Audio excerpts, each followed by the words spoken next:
So, hello, welcome to today's show, everyone. Today we have a special guest for you, Walid Aboulnaga, who is the founder of Nafas Journeys, a shamanic breathwork facilitator, and an ordained shamanic minister. Not only that, Walid will also be speaking at our upcoming event, Become a Force for Good, which we'll be speaking about later on in the show. So, thank you so much for joining us today, Walid. It's great to Thank you, have you on the Jonathan. show. Yeah, I appreciate it. Thank you for having me. It's so good to have you here and to be able to start really opening the conversation before the obviously upcoming event. Before we really start diving into perhaps some of the depth of where this conversation could go, I would love for you to just give yourself a bit of an introduction for our listeners that have never met you before. You give us a bit of a backstory as to who you are and how and why you're sitting now in front of us doing what you do. I always say like-minded people connect, beautiful spirits, kindred spirits find each other. So I'm honored to be with you here and hopefully in a month's time in October. And I believe we're all here for the same reason, at least the three of us, and it's to help others on their own path. We've all been through our own issues, and I don't like to label myself, with oh, I'm a doctor, an engineer, a shaman, a yogi. I think those are all names, and it's wonderful. And people always ask me, on the shamanic route I'm on and shamanism, I say there's one key thing. We are all shamans. We are all healers, and the beauty is realizing it, that we have the ability to heal ourselves. There are beautiful doctors and therapists and so many out there, but the gift of understanding that you do have the ability within, it's what it's all about. I was born in America. I lived the beginning of my life there, moved to Egypt when I was 10. I lived there for 10 years before moving back to the States and graduating. And I started working in advertising and marketing, and I eventually moved to Saudi Arabia and then Dubai, and 20 years in the desert lands in the Middle East. I grew my business and it was so beautiful. And with my partner and we expanded it. And I thought that was so much joy. And I think, in your late 20s and early 30s, it's about run, expand, grow. And that was beautiful. And there's nothing wrong with that. But at some point, I think, after marriage, after the kids, after the real estate market crash and the Arab Spring and the corruption and the issues with clients and partners and suppliers and you name it, I think I let its toll take it on me. And I realized, maybe is this what a midlife crisis is, or is it what stress? I didn't know. And doctor after doctor, would say you need to do this or do that. And then I didn't want to go the route of operations and medications when they told me, I had some issue in my brain with the electrocution. So I said, I'm going to push that aside. I'm going to go on a journey. And the journey was before I turned 40. So I thought, it should happen to me later in life, not now. But I realized it should never happen to me or anyone else. All these issues that is caused by stress and pressure. And I went on a journey which took me everywhere from Bali to Peru, Mexico to India, and all over. And I met incredible yogis and healers. I've been to many festivals, and so many beautiful teachers taught me so many magnificent tools that I've learned today. And I always say, had I known then what I know now, and I would have handled so many situations differently. I founded Nafas Journeys 5 years ago. We just celebrated last week. And Nafas in Arabic means breath.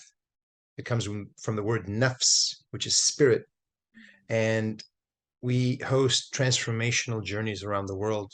The series we launched is called The Soul Venture, an adventure for your soul, bridging adventure and spirituality and showing you the beauty of both. And that's where I am today after 20 years in the desert and working and growing my family, my wife, my three daughters, and I.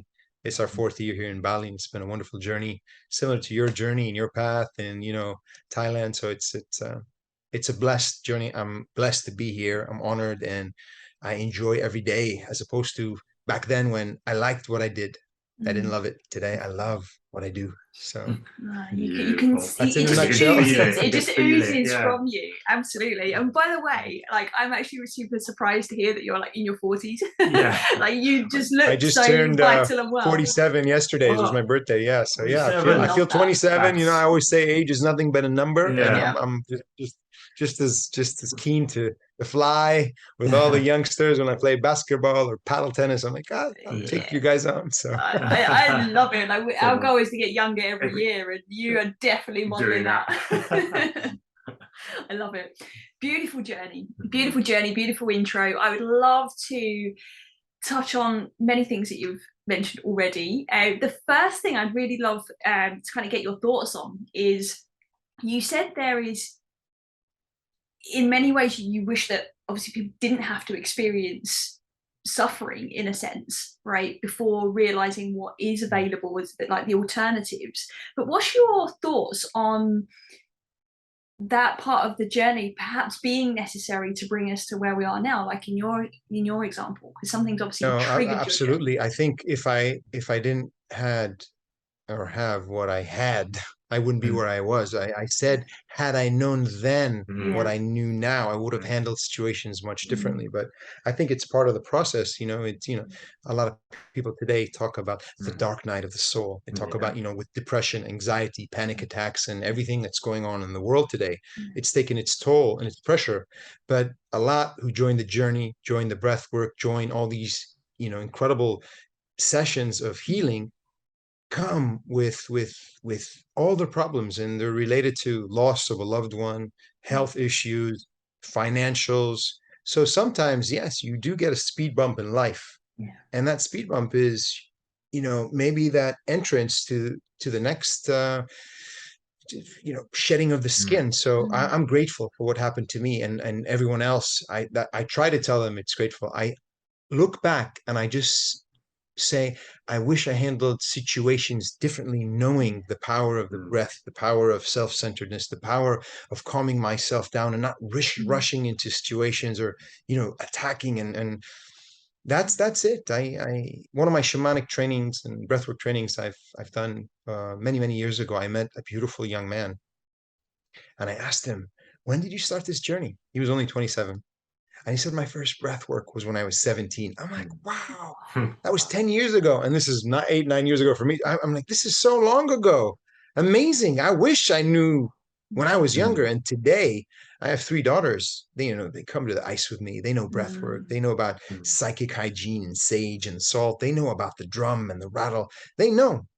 And I wish this beautiful medicine, these tools that we have, is spread all over, because we're in a time and an age of pollution, social media, too much distraction. And in this age, we need the tools at a younger age. I teach them, you have to train on the breath and all this, calmness when you're in a easy, beautiful state. So when you're really getting that moment, you know how to calm down. You do it in the ice every day, Jonathan. Oh, absolutely. I know it's for me, again, the breath is such a powerful healer for me. Obviously, I experienced a lot of chronic back pain for over 4 years, to the point where it affected everything in my life. And it wasn't until I started to connect with breath and the power of breath until it started to go. It literally, like 2 weeks after going deep into daily breath work, it just completely went, after years and years of trying every physical fix possible. Doctors, needles in my spines and chiropractors, all sorts of things. Nothing worked until I connected with my breath, until I connected that mind-body connection. And before we go into that a bit deeper, I'd love to kind of pre-frame what you do in terms of, you mentioned stress there a few times during your journey. And obviously, one of the things we focus on a lot with people is stress, because everyone knows what the word stress is, but they don't really understand it. So what I'd love to get your opinion on is, what is your definition of stress? What do you feel stress is, and what is the stress connection with breath? How do those two fit together?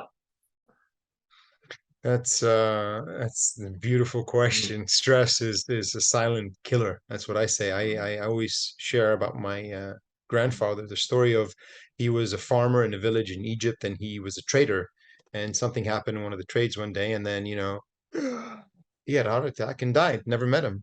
And today you see beautiful Bitcoin millionaires and everybody, and stock went down, and just hold your breath. So the connection of stressful events, bad news, or whatever it may be, changes your state. So you have an event, changes your state. But we always say it's a two-way street. Your breath can change your state. So the moment you calm down, you'll be able to calm down your state and really go into this beautiful mode. And we've had many entrepreneurs join our journeys, and they're on the verge of mental, emotional, and physical breakdown from incredible stress that's put on them. And the stress is a result of an overload, is a result of many factors, something you can't handle or you think you can't handle. And to me, I've had that. I've experienced it myself, and I didn't have the tools of the breath. Many people tend to go quickly into alcohol or drugs, or maybe if they're seeing a therapist who prescribed far too quickly antidepressants. And these are tools. You can use whatever tool you have, but the breath is a wonderful tool to calm the nervous system, to calm yourself down, because when you breathe slow, everything calms down. And that's what it takes. It takes that little moment at the beginning of the message that you get on WhatsApp or the email that's sent back. Today, I go to corporates, and how do you revive yourself? How do you re-energize yourself? You're from assignment to assignment, Zoom call to Zoom call. Like you guys, you're always there. You need to take a moment to just,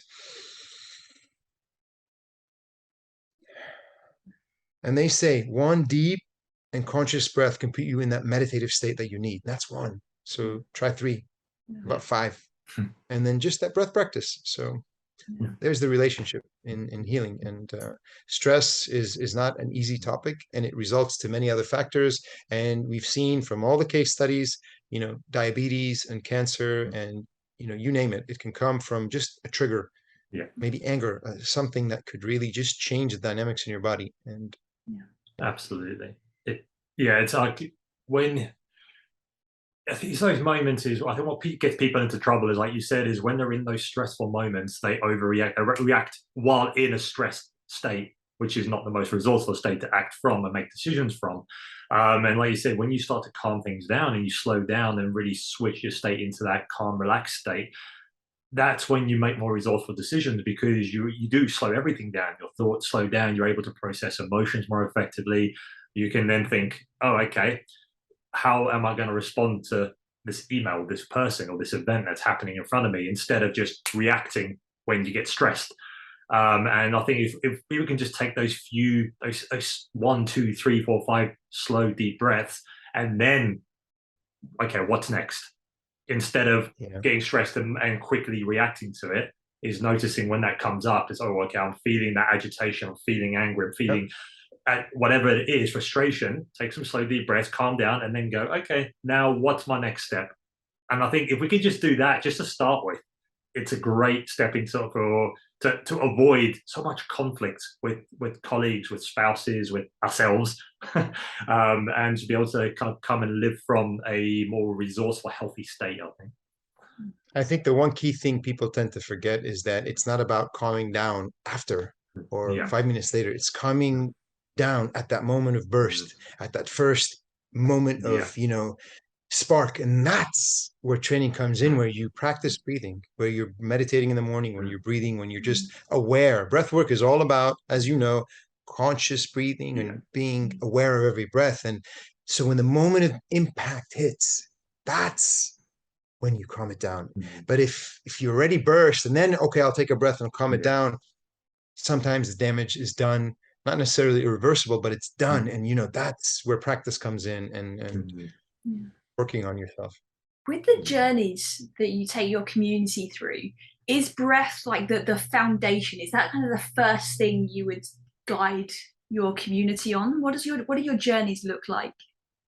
Absolutely. The company's called Nafas Journeys. Exactly. So it's not breath journeys. Nafas is spirit, so spiritual journeys. I'm wearing a shirt that says journey right here with the Egyptian scarab. But the journey itself, I love the word journey. Life is a journey. The breath is a journey. Everybody's used to retreats, but I always say retreats means let's retreat. And I say, let's go on a journey. The journey's foundation is the breath. Breath is the one key link with every single activity you do in life, whether reading, sports, yoga, sex, playing an instrument, you name it, there's breath. So breath work is part of the journeys, but we add everything into it, which is from sound healing to ice baths. We add yoga, meditation, hiking, all the adventures, and we always remind about the intention. To all our tribe members, we remind everyone about the breath, because when you're constantly reminded of the breath in every single session, activity, or experience, the moment you go back, like I am today, I'm aware of the breath. I know so many people have those beautiful watches and it's always like, breathe now, or, you know, they tell you your heart rate, or Yeah. you slept 6 hours and 4. I'm like, okay, I don't have them. I don't use them. And I know a lot of people, they believe in them. They love them, the ring and this and the app. And I'm like, okay, that's great. But your gauge and your guide is your breath. Just follow the breath, see where you are. If you're breathing deep, shallow, or even holding your breath when something happens, just act as a reminder and breathe. Take a deep nafas, as we always say. I love that. We always say that to our clients, because we do enjoy the aura ring for really anybody in the beginning of the journey that is perhaps a bit disconnected in the beginning, is learning how to have that relationship. That was my experience, because I was very dissociated, and even now I can find myself and I'm like, why am I holding my breath? And I realize it and I'm like, and it's far less now, but I notice it still. It's so interesting. Even as you're speaking about breath, I'm here now even more conscious of my breath again now. So it's beautiful to just keep bringing it back, because it is so powerful. And also knowing the power of you know, the different types of breath. You know, there's so many different breaths. There's nose breathing and mouth breathing. There's alternating the nostrils, withholding, retaining, fire breathing, all these pranayamas and everything. And one beautiful teacher taught me that with all these breathworks that are available, they all lead to the same outcome, you know, that beautiful connection with source, with the divine in you. So we tend to say, understand, try, practice, learn, read a little bit more about it, but it all comes back to the nose. The yogis say, with all due respect to the mouth, it's the nose and the nose breathing, you know, with all its benefits. So it's the nose breathing. And I look back today and I'm like, wow, I look at some pictures of half marathons and 10Ks. I try my best to really breathe, you know, instead of the, if you watch even the Olympics and these professional athletes and how composed, say, Roger Federer is, and you don't see him, you know, there's a lot of books. You know, James Nestor in his book Breath talks about a lot of things in the Olympics a long time ago, and how the breath resulted in so many gold medals when they were teaching it from Russia to Sweden, you know, Europe to America. It's so incredible. And today I try as much as I can to breathe through the nose at all points. But yeah, there's a time to breathe through the mouth. There's a time to breathe through the nose. Just know the difference. And Wim Hof, one of my teachers, said, you know what? It doesn't matter which hole, as long as you put it in. So it's like, anyhow, so yeah, just breathing. Just breathe. Don't complicate it. Just breathe. Yeah, I think that is such an important thing there for anyone listening. Is like anything out there in the World Wide Web and the internet, is we complicate everything. Is when something becomes a trend, we complicate it. So nutrition, breathing, it all becomes, oh no, you have to breathe this way, not this way. And it's like, breathe, but make sure you just slow it down. And like you said, like we are designed to breathe through our nose. That's what our physiology is designed for. That's where we perform at our best in every area of our life, through nasal breathing. But then it depends on what you want to do, like mouth breathing, like Wim Hof style, when you get in the ice bath. That's a great way to build that stress resilience. And that's where you're forced to be present with what's going on in your body at that point when you're going through that type of breath work. And every type of breath work has its place, but like you said, it's exactly knowing when you need it and why you're doing it, and not just, oh, do this breath work because it's great for you. Okay, let's do it and see what happens. It's like, why do you want to do it? What's your intention behind it? And I think that's when it becomes important, is asking that question, is why. Not just following, like you said, not following like the next guru on Instagram to say, oh, do box breathing because it's great for you. But why? Why is it good for me? What's it like? Why do I need to do it?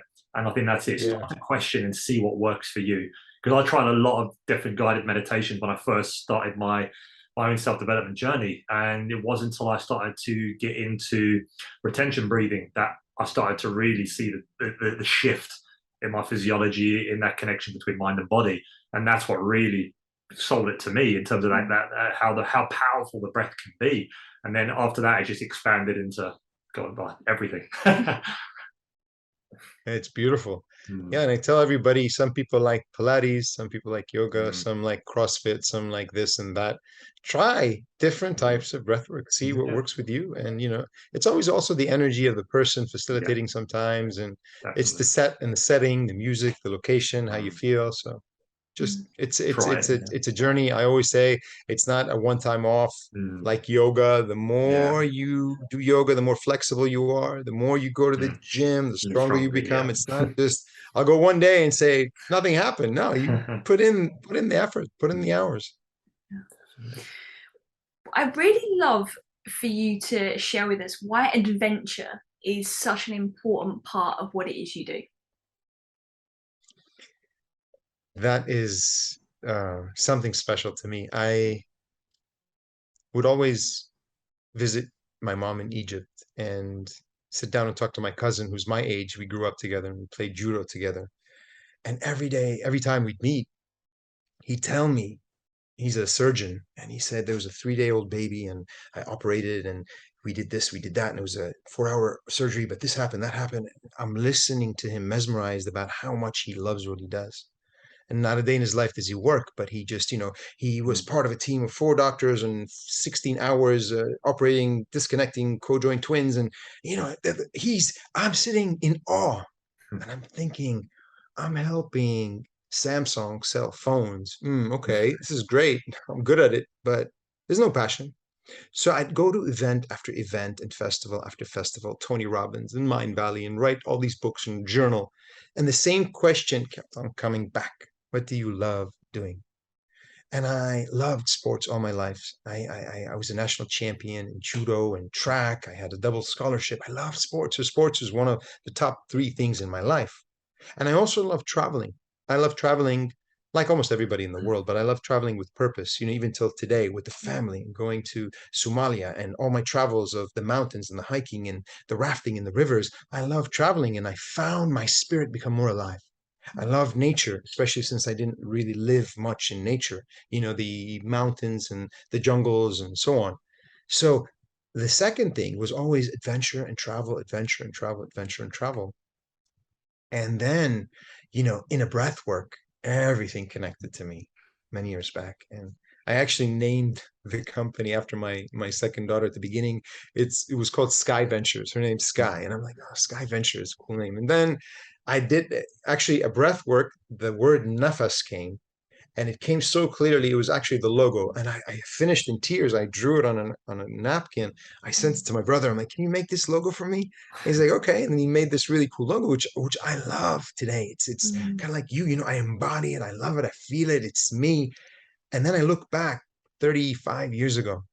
My nickname was Abul Nafas. My last name is Aboulnaga, but my nickname was Abul Nafas. Abu Nafas means father of the breath. So I was destined to do this. I feel in my heart. I grew up. All my friends, high school, my coach, my college mates, they were like Abu Nafas, the father of the breath. And I feel Universe was sometimes telling that you something. I wasn't listening back then. Now Yeah. I am. So Talk- adventure does play a key role in it. Mm. So Definitely, it sounds like it definitely has for you. And I think it's what I love is there where you said like you just felt so alive and so connected to your spirit, and we feel that as well. And that's been one of the big kind of stimuluses for some of the decisions we've made about where we move in the world and things like that, because we're following that aliveness. And I think when we can connect to that, I think it just becomes so powerful. Like you said earlier in your intro, was your 30s sometimes be that time of growth and expansion, and it is, but I think it's got to come from a healthy place as much as possible. And I think if we're following our highest excitements and our adventures, and we're really listening to the feedback of our state, I think that's where the magic happens. I mean, I'd love to know your thoughts on that. doesn't have to be all adventure, but it does have to be, like you just said, following your passion. I know a friend of mine, his son is 15, he's not going to college, and he loves gaming and he loves coding, and he's going to school to understand how now to develop the gaming. So find what ignites your soul and then follow it. And then just, like the founder of Mind Valley said, Vishen, in one of his books, he said, create that dent in the universe. Like we know it.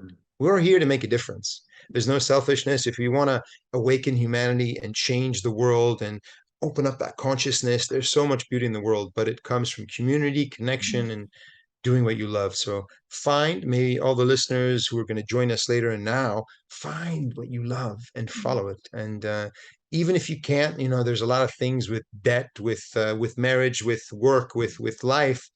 But at least what you're doing, you try to sprinkle that love in there and that light until you find it. So make the best out of what you have until you can reach your true soul's passion and live it fully. Nice. Yeah, so if anyone listening is getting buzzed and inspired by just exactly what you said, but then they just go, how do I do that? What's my next step? What do I do? So if you had to give a bit of practical advice to anyone listening, how to start to find that love, that passion, that their own journey, what would you say to them? I salute you all if you found what you love. It could be a sport, a musical instrument, it could be gaming, it could be engineering, you know, space, marine, sea, whatever you like.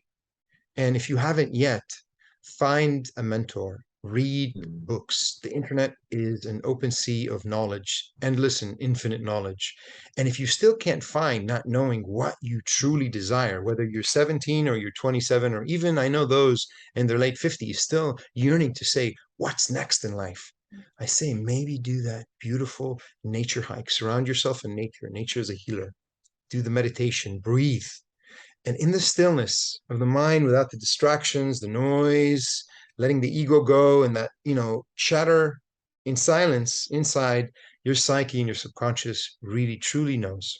So I invite you to nature, connect with nature, to breathe, to meditate, to journal, and the answers will all surface and come.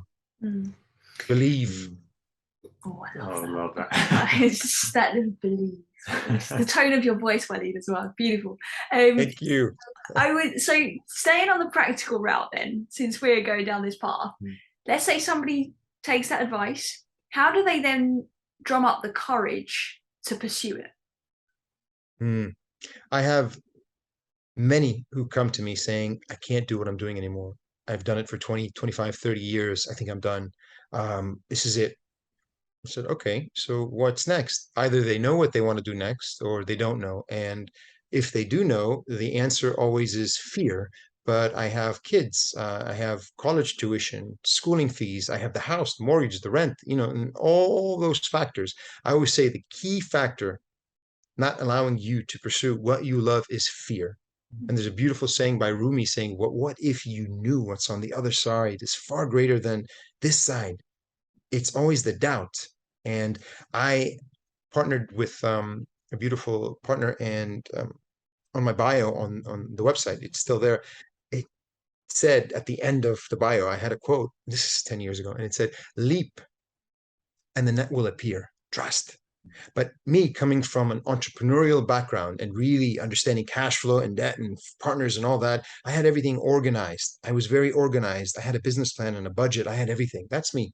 Not everybody's like that. So I don't say, quit your job today and don't know what you're doing. Find the mentor, find those you can consult with, beautiful friends, put a plan, understand the pros and the cons, meditate. And when you truly understand it, even like myself, leaving 20 years of marketing and all the different businesses I opened to jump to Nafas Journeys, I had two sides. One that was saying, what are you doing? You don't know much about this yet, and it's not going to make money. It's not going to feed the family. And until I pushed this guy down and this guy rose and like, you shine with the light that you have, and you're going to make it and you're going to do it. And, you know, I started small and, you know, we grow. And not everybody makes it. And it's, you know, at least you tried. At least I tried. And I'm here today standing and I'm saying, you know what? I am blessed, grateful for everybody and everything that's come to my life, including all the issues that I had, because for what happened in the past, I'm here today. So my advice would be, don't just rush into anything. You really need to properly plan, and mentorship, advice, having those with experience help guide you a little bit. You know, I had all these business plans. I had all these coaches that come to me and I would share, and they're like, you're sharing something amazing. There's nothing else we can tell you. And I'm like, okay, well, if these incredible people are telling me I'm ready, you know, I know I'm ready. I just needed I needed someone to kind of just be by my back. And I had great support. So I was lucky as well. I did have support. But at the same time, you used your own like intuition and power to actually seek out mentorship and to read those books and to really explore and to be open to receiving that as well. And I think that is also really important, because it's very easy. And I remember, especially even us at the very beginning, I found it very hard to figure out who is the right mentor, who are the people that I need to be learning from, because there was so much information. There's so many incredible people. There's so many paths to take, and it was very, very overwhelming. Did you experience that in the beginning? I did at the beginning, and as I'm older in life, I always say, the sixth sense starts to grow, which means energy, feeling, understanding. So when you have that energy and you feel someone, I can immediately sense, oh, I think something's a bit off. So I'm gonna, there's something here. Stay with it. So I invite you also to open your field, the aura, the that unseen energy, and connect with that, because that's really important as well. Yeah. And to connect with that, I'm going to assume we're going to say breathe. Yeah, and breathe. I mean, always. So, but in terms of that, like if somebody is struggling to connect with the unseen and they're really struggling to pick up on those energies, because we've actually worked with a lot of people, we hear a lot of people say that they don't feel like they're a good judge of character. They can't trust themselves. They can't trust that sixth sense that they think is theirs. Like, what would you say to somebody like that? Because breath, I know, plays a big part in that, but I'd really be curious with such experience. This is a difficult one, and when you're in your 20s, it's not that you're naive, you don't know. When you're in your 30s and 40s, so it's all where you're at in life and how burnt you've been burnt before. They say, for example, the person with money meets the person with experience, and like always, over time, the person with experience takes the person's money, and then the other person gains the experience. So you learn in life. Unfortunately, not to learn, you really have to, it's trial and error. You just don't follow a hunch saying, I don't like this person, and rush away from them when they could be actually somebody good. But it's also the opposite. So it's time, it's experience. And when you find that one trustworthy person that's so close to you that you think you can rely on, then you help them recommend the books or share the books that you're reading. How about this person I'm following? Or what about this training course that I'm doing? Consult, share. And the more you share with good, trusted, honest, close friends, the more you'll get the benefit. I feel that if you're solo on this journey, sometimes it's going to take you longer. We go together. And that's that the whole community and sense. So find those close to you. It could be a friend. It doesn't have to be, a father figure or somebody much senior, but try to find someone at least with some depth and experience. That would be my recommendation, or at least what will work with me. Yeah, nice. Beautiful. Now, I want to ask you about Nafas Journey. So it's 5 years you've been, sorry, 5 years you've been going for now. What do you see in the next 5, 10, 15 years for Nafas Journey? Is like, where do you see it growing to, and what sort of impact do you see it having on the world? When I first started to prepare for this, coming from a business background, organization, leadership, I actually put everything down from how many people's lives I wanted to touch and how I wanted to grow. And by year 3, I wanted to incorporate family retreats and connect beautiful, like-minded families and introduce all these modalities to the children. I wanted to eventually take it to, the corporate. I put all these plans together. And when they say dream big, and I dreamt big, and that's what I wanted. And unfortunately, 2 years or just over under 3 years, COVID hit and everything changed. And when everything changed, what just happened to the world? And Bali was in complete lockdown for over a year and a half, where no one entered the island. So things changed. I remember my teacher said 15, 20 years ago, she did an online training, and then people were falling off the couches and the bed. She's like, I'll never do it again. Times changed. People need to benefit from the online. Safety is always number one, and you teach safety, you teach what's going on. But now we change. We have to change with the times. Some people are still stuck in like, no, you need not to do this. I'm like, okay, well, we're going to work and we're going to amend and we're going to change. So when I envisioned things, I had to replan, remap kind of fast. Push things that weren't there. But I envisioned the next few years of my life to make a dent in in not necessarily a billion people's lives, in a millions people. That's great, you know, and I know other people can do that and have the capacity. I always say, if I manage in every online breathwork I do, any Nafas journey, any corporate or children's breathwork or event, to touch one person's life, then I have succeeded. So I'm not that ambitious. I'm just saying, I hope over the next 3-4 years, I bring back the plans that were postponed because of COVID to really, you know, have these events for families, for children. I want to touch the hearts of the young. You know, I've been focused a lot on the yogis, the mothers, the depressed, the entrepreneurs, and that's great. I always say the right people come, but now it's the future generation. We have to help them, save them, the addiction of social media, the kids who are snappy, all the food that's there. So I'm really trying to work on introducing Nafas Journeys for the younger age. I just started this year, from boys to men, a group of 12 young boys between 15 to 17 that I've facilitated a few events, and there are some graduating, going to college, some their senior year, and I want to introduce this to them, introduce it to the young girls. I have 3 daughters, to really bring this work to the young. I feel it's slowly growing. I'm happy with the growth. I'm content. I think Nafas Journeys, online is a beautiful platform to reach so many lives, and I want to continue the online work that I've been doing over the last 2, now 3 years. And we can touch so many. We're here together. We're not together, but the energy is flowing, and we're here. And Zoom is a powerful tool. This connection online, the web that connects us, is so beautiful. So I'd love to do them hand in hand, as I'm already doing, growing comfortably.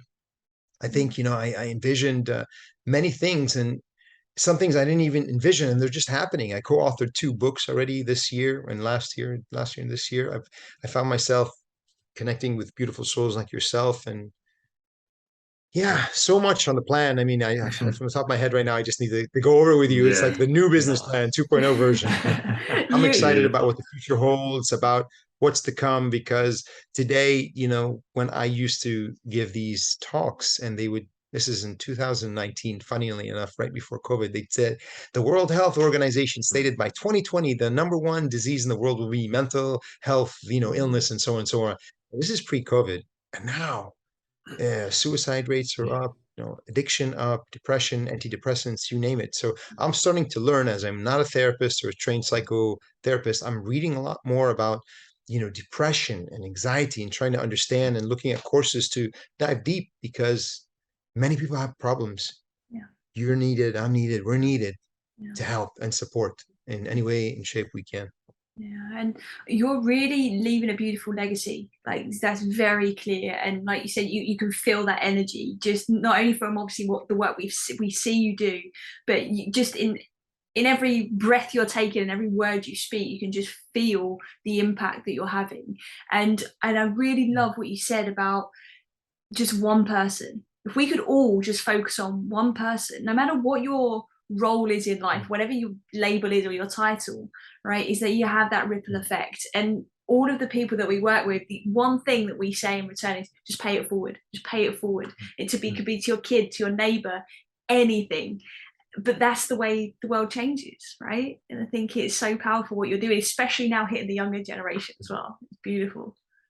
I had a beautiful soul shamanic sister join a journey a while back, and after the journey, her life transformed, changed. She did the training, did the shamanic training, the breath work, started to host retreats, and now she's changing all these lives. And I'm like, it's not because of me, but I'm saying that ripple effect goes. Sometimes we know about them, sometimes we don't, but it's out there. So let's together change the world. I'm getting goosebumps. Which is, again, one of the reasons why we reached out to get you to speak on our upcoming event, Become a Force for Good, because you are a force for good in the world. You are doing amazing things, and it's great. Like I said, the great thing about the internet and Zoom now is we get to connect with amazing people like yourself. And so often from the comfort of our own home, and so many more people without having to travel all around the world to do so. We get to just sit and have this conversation, like we're not too far from you. We're in Thailand, you're in Bali, but still far enough. So obviously, what we're going to do before we wrap everything up, do you have any final words of wisdom? Is there anything else that you feel our listeners really need to hear from you before we kind of touch into a bit of the event and then wrap everything up and let people know where they can find you? My words would be, have faith, trust, believe, and this is something a lot of people are losing. Have a true belief in your heart that this is a beautiful design and everything is meant to be what it is, but you have the ability to take action and make change. Breathe, connect, read, and may you find the answers you're seeking and get support. It's always nice to have someone by your side. That's all I would say in a nutshell. And always remember the breath, connect, be aware. You don't need your phone to say, time to breathe. Just breathe. Remember. Nafas, where can Nafas? There we go. I'm calling you your Nafas. nickname now. Abu Nafas. Yeah. Yeah, we know each other now. I'm going to call you your old school nickname. Yeah. Where can our listeners find you if they want to come be part of your tribe? They can join Nafas Journeys on Instagram. It's Nafas, Nafas Journeys. Our website is nafas.life, or our Facebook, Nafas Journeys. It's all about Nafas. Nafas, not only in Arabic, but it's in Persian, in Bahasa, Indonesian. It's in many different languages in the world. So just remember Nafas, breath, spirit. And they can email me, Instagram, Spotify, Nafas Journeys, anyway. So we'll put we'll put all your links in the show notes so people can easily find you and kind of reach out to you from listening to you today. So guys, if you enjoyed this conversation, make sure you get your ticket to the Become a Force for Good event on the 27th of October, where Walid will be speaking on how to pursue your conscious quest for adventure and spirituality in the modern world. Amazing title, amazing topic, and it's going to be so powerful. And we will put the link on how to register to the event in the show notes as well. Yeah, today's conversation is just scratching the surface of what's to come. So I'm actually personally very excited to hear you speak at our event as well, and obviously to come and join your tribe and the journeys that you're empowering people to go on. See you in Bali one day soon, or I'll come back and see you guys in Thailand. So it's beautiful. Until then, Zoom will do, online will do. So thank you for having me. Beautiful. Thank you. Thank you so much.